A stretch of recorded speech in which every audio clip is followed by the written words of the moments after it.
सोने का नाग और जादुई राक्षस भाग 4।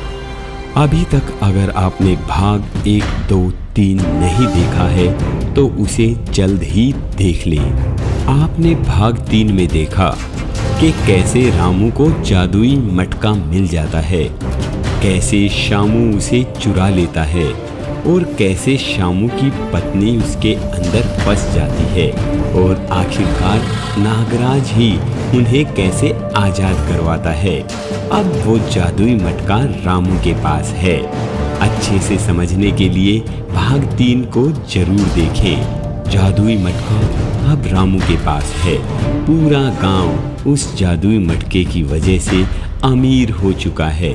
अब गांव में सारी सुख सुविधाएं हैं।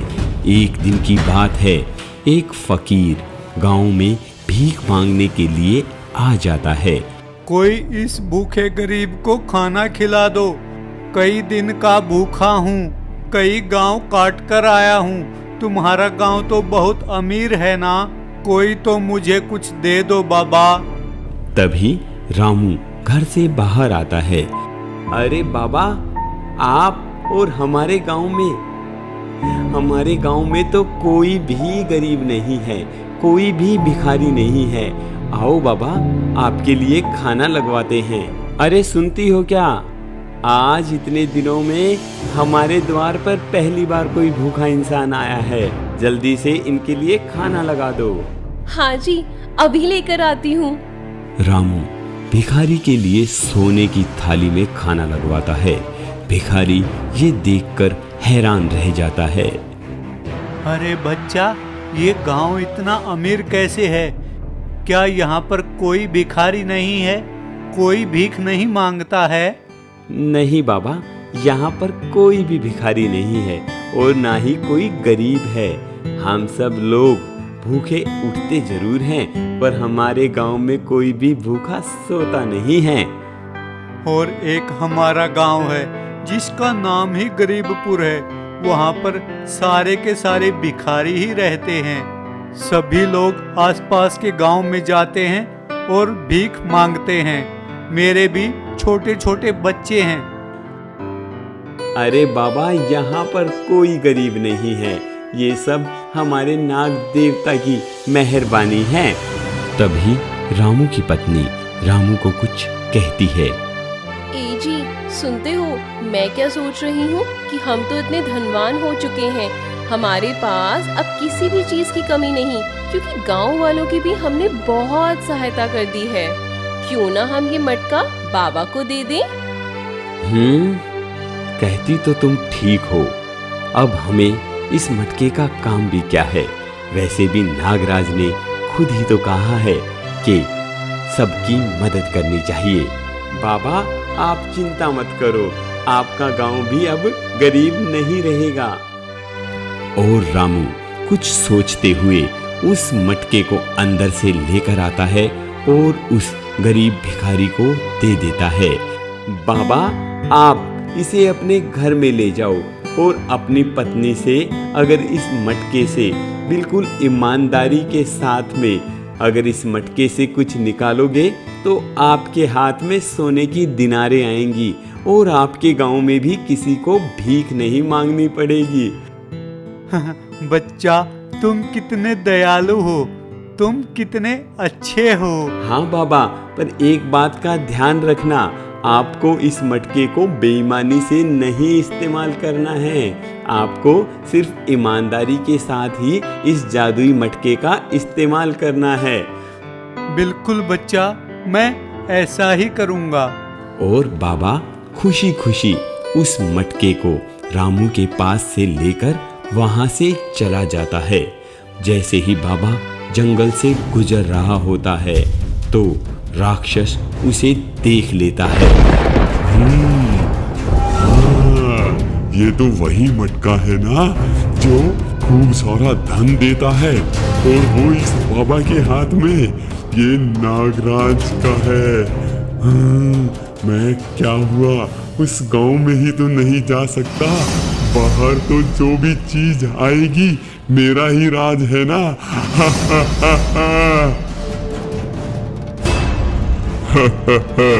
बाबा अब तुम मेरे हो क्योंकि तुम मेरे इलाके में आए हो। अरे अरे कौन हो तुम कौन हो तुम?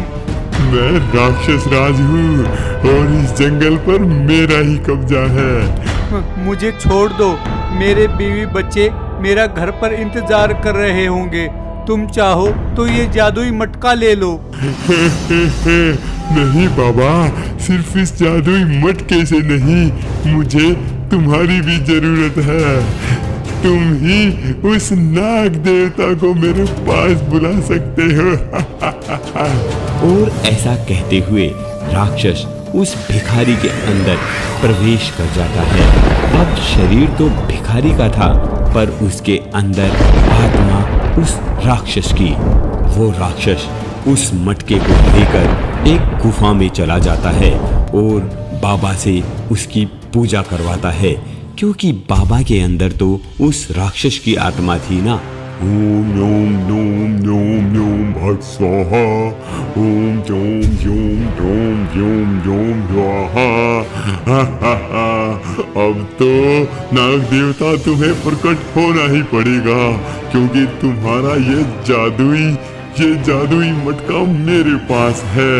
और राक्षस जैसे ही पूजा करता है वैसे ही नाग देवता उसके सामने प्रकट हो जाते हैं।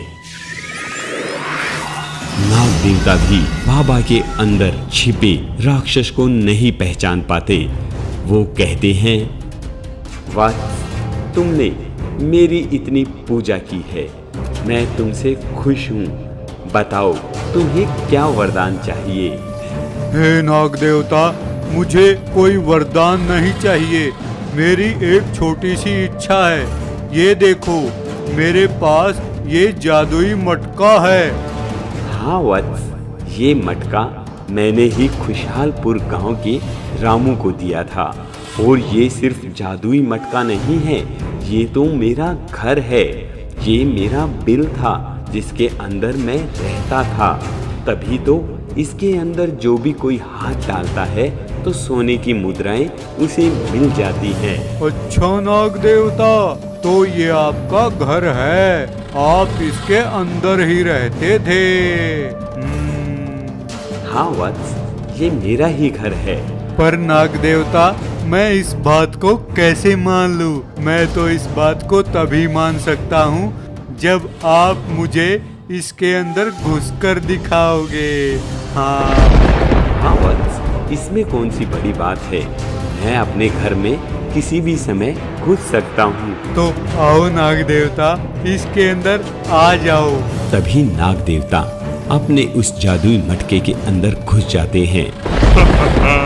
ये बात तो मैं पहले ही जानता था कि नाग देवता ये तुम्हारा घर है, तभी तो मैंने इसके अंदर तुम्हें घुसाया। तुम मेरे जाल में फंस गए नाग देवता। और खुश होते हुए राक्षस उस मटके को ऊपर से बंद कर देता है। नाग देवता, अब तुम अपने घर में खुद कैद हो गए हो। और राक्षस अब अपने असली रूप में आ जाता है। अब राक्षस ने नाग देवता को उसी के जादुई मटके में कैद कर लिया था। अब राक्षस बहुत खुश था। नाग देवता, अब तुम मेरे कब्जे में हो।